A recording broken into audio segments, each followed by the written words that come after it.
2018 Chevy Impala. It's a 6-cylinder, and it's got 52,105 miles on it. I really had a hard time trying to figure out how many miles this thing got. I don't know how to work this vehicle. So what's happening, I got a check engine light, and I think this is a 3.6. So I'm thinking it should be pretty much cut and dry here for what I got going on. I don't know. Let's see what this comes up. I don't need that information. Alright, so we're going to simply go to diagnosis, pull the codes first. Since it's in the engine control module, we're going to worry about doing a complete scan. The car is running. So we got p0442 and p0496. So evaporator emissions evap system flow during non-purge. So that's going to be the p0496. The p0442 is going to be the evap emissions system detect small leak. So we're going to do some, I'm not going to worry about the freeze frame data because it's not so much of a drivability issue. So we're just going to pretty much leave those. Let me see if I can take a screenshot with this, save this data, and I'll just put, I don't know, Chev. Let's go to 2018. 18 there.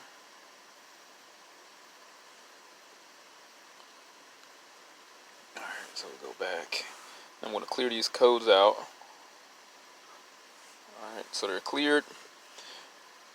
We're going to do a quick diagnosis before we go under the hood and do anything else. Now, when you get an evap code, keep it simple. You know, use the resources first. I'm going to go through the computer and see if it has any available tests. So we got AC compressor, engine control, evap system. Let's go here, evap emissions, evap system. So we do have a purge seal test available and an evap test. I'm just going to go to the purge seal because I don't know how long it's going to take for the evap test to go through. Do this quicker. Okay, cool. So it gave my own PIDs. Now I tried to look this up with my MS906BT, and I guess since it's out of date, it didn't want to work. But the old backup tool I got, the MP808, worked out, and it actually picked up the VIN. So here we are using the spare tool. So we got our PID data pulled up. It gave us basically everything that the computer sees, which is cool. We have the evap purge solenoid command state. That's the command state currently with the engine running. We have the fuel tank pressure sensor, and it's in vacuum mode. Let me see, we got evap solenoid control, low voltage. So we got some basic data here. Nothing special here, but main thing we really need is that pressure sensor here, and we do have a value. So what I'm gonna do, since it gave me some predetermined settings here, to go into a vacuum mode, and what it'll do, it'll take that vent valve, close that off, and then pull vacuum in the tank. This should go into a deeper negative number here. And if I recall, the vacuum is, I think this is inch grams. If I recall, don't hold me on that, but I swear I thought it was like millimeter mercury or something. I can't remember all these values. Let me see if there's let's go to English settings here and see what comes up. If it changes in anything, no. I hit the right, yeah, I hit the right thing. It didn't convert over to anything special. Alright, so basically, let's go ahead and start pulling vacuum and see what happens. And I got on 30%. Okay, it's starting to stall. Hold on. So what I'm looking for, I'm going to let it go into a vacuum state, and I'm going to go to seal system. It should, what happens, stay, and it's actually increasing, and it's going to abort. Okay, so yeah. Alright, I'm going to do it one more time, and I'm going to explain what's happening, because it's stalled. So we're going to pull the the purge valve is going to go to a 30% duty cycle, which is going to open about 30% of the time. It's going to close the vent valve, and it's going to pull a vacuum. This number should go deeper in the vacuum, as I explained, but when I seal the system, it's supposed to slowly rise up to this stagnant number here. So currently it's venting. The purge valve is operating at an 8% duty cycle. This is the value it should slowly come to, somewhere around about that. It's pretty much to basic atmospheric pressure, not a negative pressure. So we're going to try it again. Go to a 30%. I'm going to give it a little gas. And I'm going to hit about -10, and I'm going to seal the system. It should stop. So now our evap command is at 0. However, it is still rising, even though our vent valve is going to hit a threshold and open up. I'm giving a little gas. So once it hit a certain threshold, it's going to abort because there's only a certain amount of parameters the car is going to allow you to dive into. So simply put, if I seal the system, the evap purge solenoid is supposed to be at 0. So basically the static state is off, is closed, is not closed. There's going to be our problem right there in that purge valve. So despite it working, despite it having operation, that fucker is just not sealing off. Let's go look at it. So we got our engine cover here. Here's our oil cap as a reference. So this is on the left side of the vehicle. We have, I got loose as a T30, or you can fit like a pretty decent Phillips head in here. Look like it. You might be able to get a flat head in there if you in a stressful situation. But T30 went in there pretty fine. I got that out. So we're going to take this off. Should be able to lift this up and see the American muscle in here.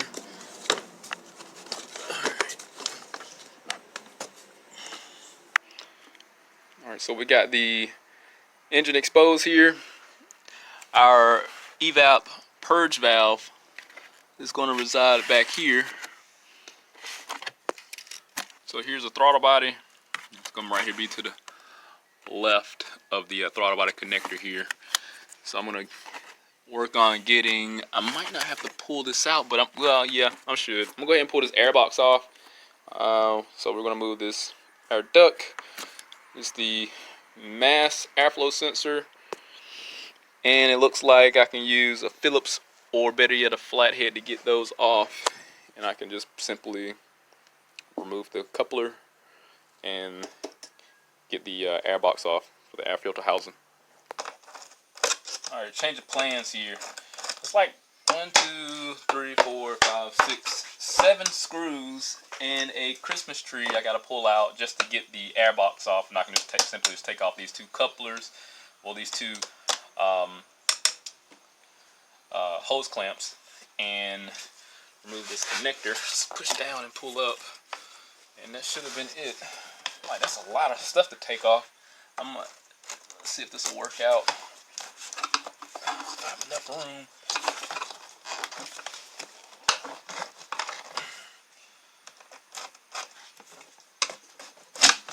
Alright, so yeah, that's out of there. I'm like, hold on, I'm not pulling all those screws out. That's just too much. Alright, so here we got our evap purge valve, and it's going to be a 10mm fastener here, and we're going to move this connector once I figure out how to get this off. I think I just pulled this tab in, so there's a lock. I'll tell you what, I'm gonna separate it. I'm going to separate it first. Push down on this, pull out, and then I'll get the connector off of last because there's a locking tab on the back of it.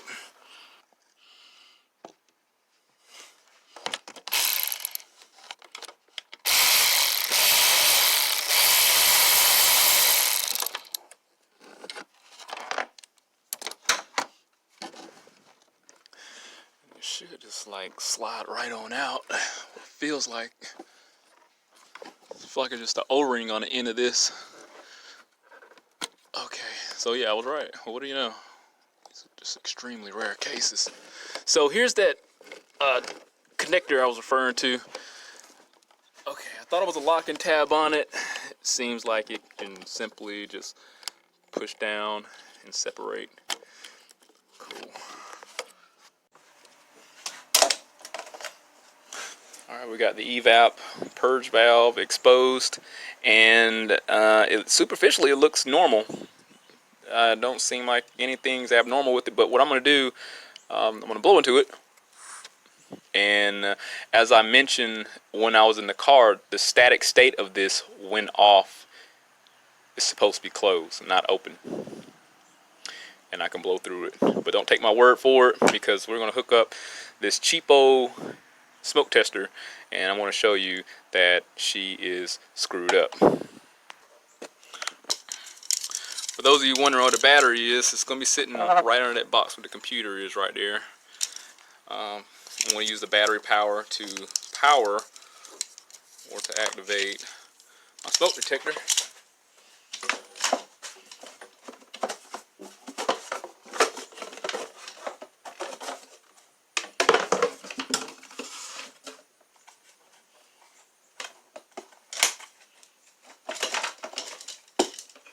Positive is going to be under this cover. Negative is going to be here in black. So I'm going to let my smoke device warm up. So I'm going to let my smoke detector warm up, and I will take a look at the smoke going through the inlet and the outlet of this purge valve. Now what happens is this little pintle, it reciprocates thousands and thousands and thousands and thousands and thousands of times through the day. And what happens at some point in time, that little plunger is incapable of maintaining an adequate seal, or sometimes it just gets stuck in a purgatory of being stuck open.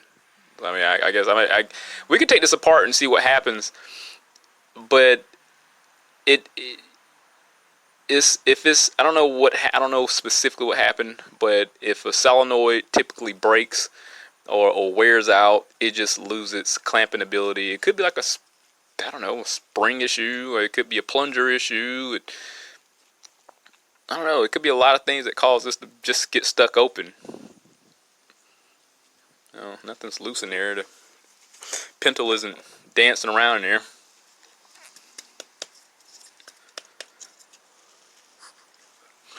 Yeah, I'm pretty sure. I don't know. Maybe I could activate it and tap on it. Maybe it'll work its way closed. It could be a lot of things going on inside of this. I do have one being ordered because I am 100% certain this is broken. Again, because of the data, because of the simple test we've been through, and two, let me see if this is warm up. It's getting warm. It's almost hot. Let me put my air. I got my air pressure low. Turned on about 10 psi. We got smoke. Yeah, we got smoke. I don't know how well it's showing up. Really not. God, this stuff is strong. Ugh. My COVID mask actually came in handy. So I don't know if you can see that. That was smoke. So we're going to go ahead and put it here. And maybe if I can get a darker background. I tried to put my magnet on plastic as if it was going to do something. So let's just, there we go. There's the smoke coming out. Take the smoke away. Don't see anything. There's the smoke. See it? Gosh. It's going to put it in the opposite way. There it goes. This is bad. So I'm going to get the new one, and we'll be back. And let me take this crap off. Take this air hose off. Disconnect this so it won't burn up. So we'll get a new one, and when I come back, we'll do the same test with the new one. We'll install it, we'll look at the data, and everybody can part ways and go do what they want to do. See you in a second. All right, got my new product here. It's a Dorman. The part number is 911-082. If anyone gives two shits.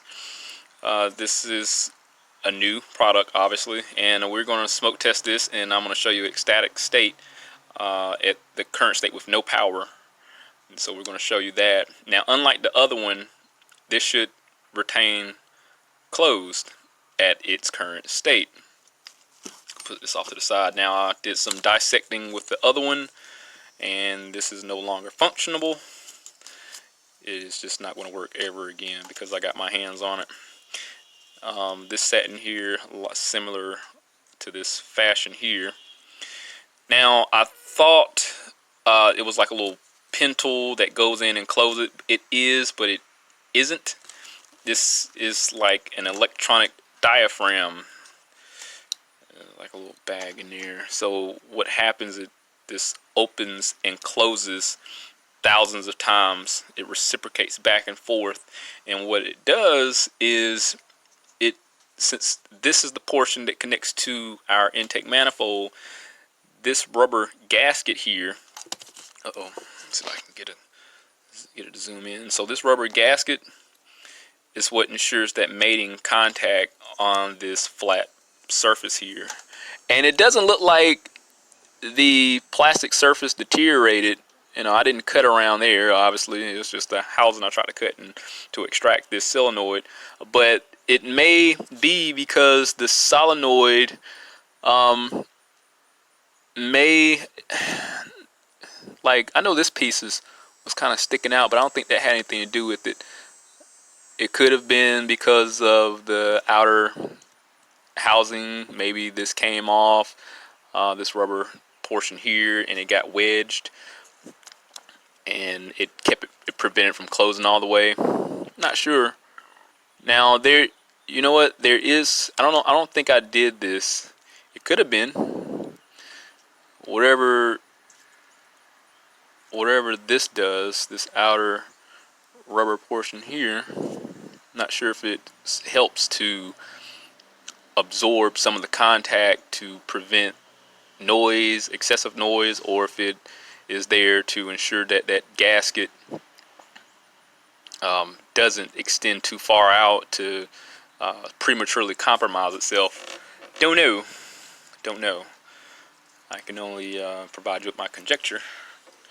But this whole housing here seems to be a vacuum chamber,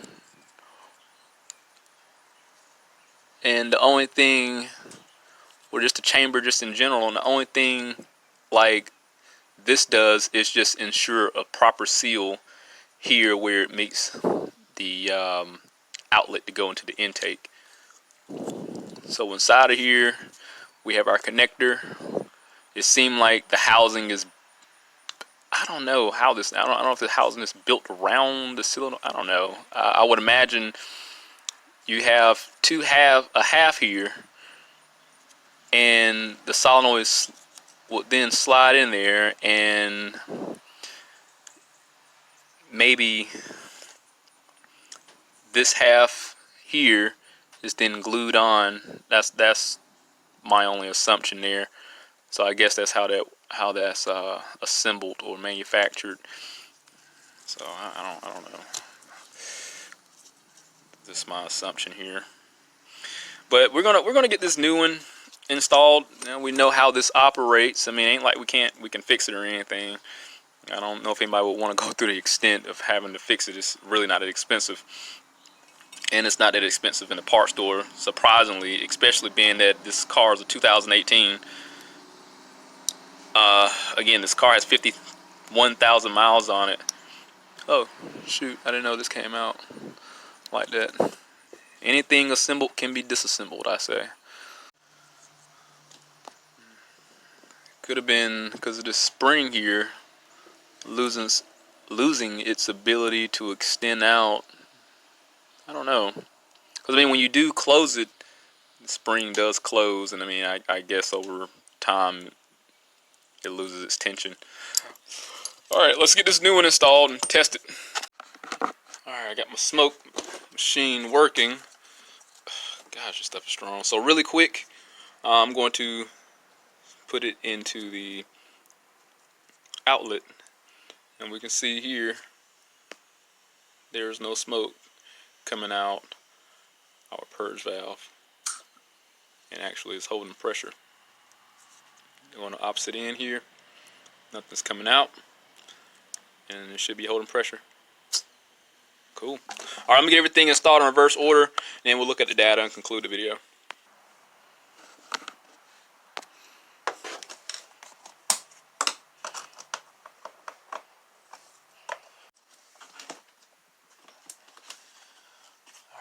Everything is buttoned back up. We got the connector. We got the main thing. We got the purge valve in there. It's bolted in. Connector plugged in. Vacuum source plugged in, and our breather, air tube, and so we're good. So it honestly took a lot longer to diagnose than to actually remove and replace this part.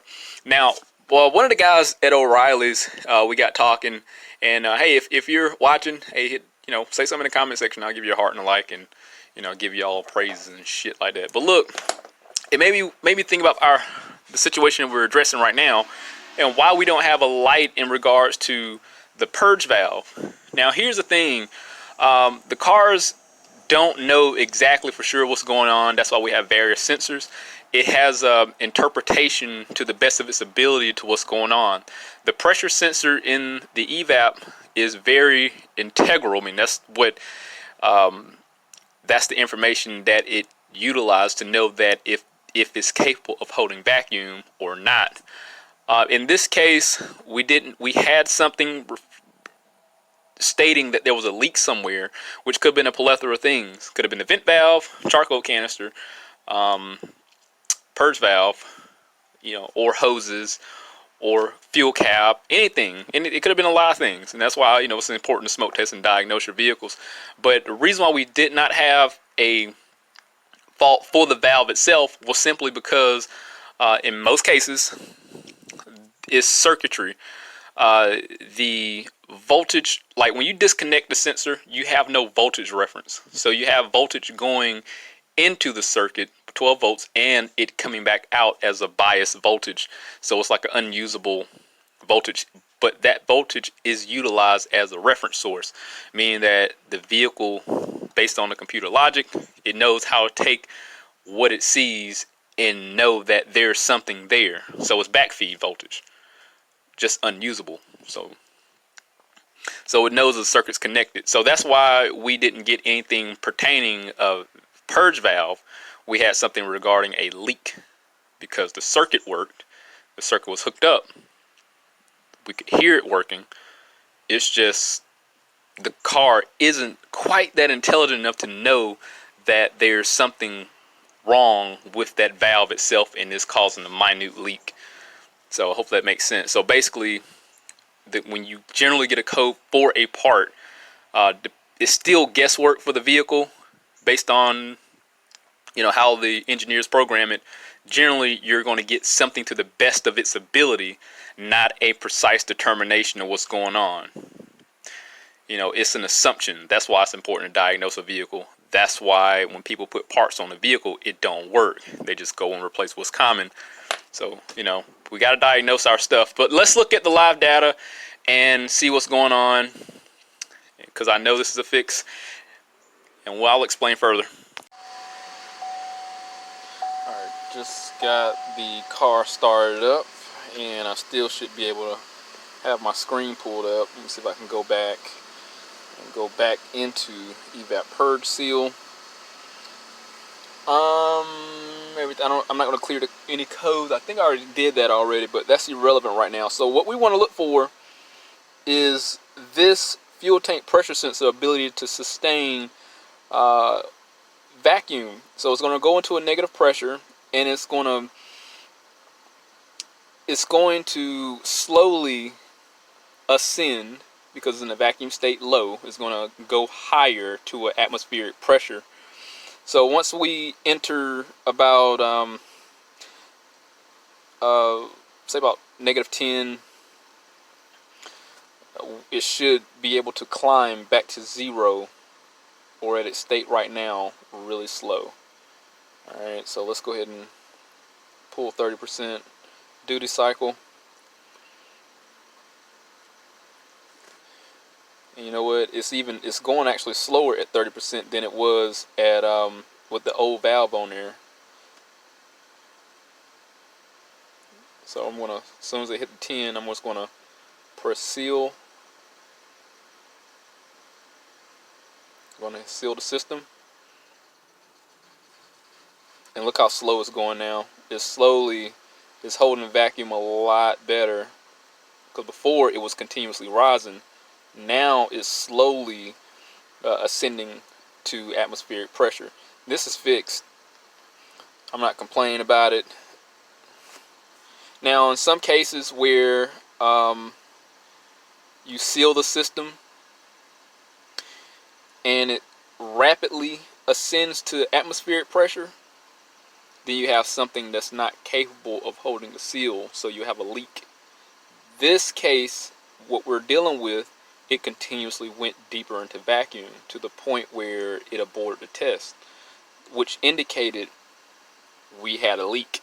So we had a system that was incapable of sealing, but the system still was capable of holding a vacuum. So we had there's two different leaks. You have a leak that can not seal the system in a fashion where it will pull deeper in the vacuum like we had with the purge valve, or you can have a system that will pull rapidly to atmospheric pressure when you seal the system if you have a leak elsewhere, if that makes sense. So you know, you got a few different methods here, but this is fixed. It's still sealed, and it's slowly going down to atmospheric pressure, or climbing to atmospheric pressure. The fuel pump is being utilized. That pressure is slowly seeping, maybe through crevices, but this is still reasonable enough to where we know this system is pretty much sealed. I mean, it's not going to be perfect, but it's holding. I think we're good to go with this one. I mean, I don't think, I know for a fact we're good to go. So the other thing I want to mention as far as determining a leak, sometimes even if you're going through a test procedure, it's not going to go in a vacuum at all. So that could indicate that the vent valve is actually bad. So just because you have a leak in the system, the vent valve works, but it slowly pulls more vacuum, which could be a problem, which indicates there was a problem with the purge valve. If it pulls vacuum, only goes up to a certain threshold, and then when you seal the system, it rapidly goes back to atmospheric pressure. That'll also indicate that you have a large leak somewhere. Leaks come in various shapes and sizes, as those who deal with EVAP systems know. So you have to be able to utilize the resources, and smoke tests are very efficient when it comes to looking for leaks. I've done, and I know it's unorthodox. I've administered pressure, and sometimes to find leaks. You know, but to each his own. All right, this is done. If anything happened, I'll definitely update the description section. But other than that, hit that link, subscribe to the channel, stay informed, have the reassurance of my work. See you next one.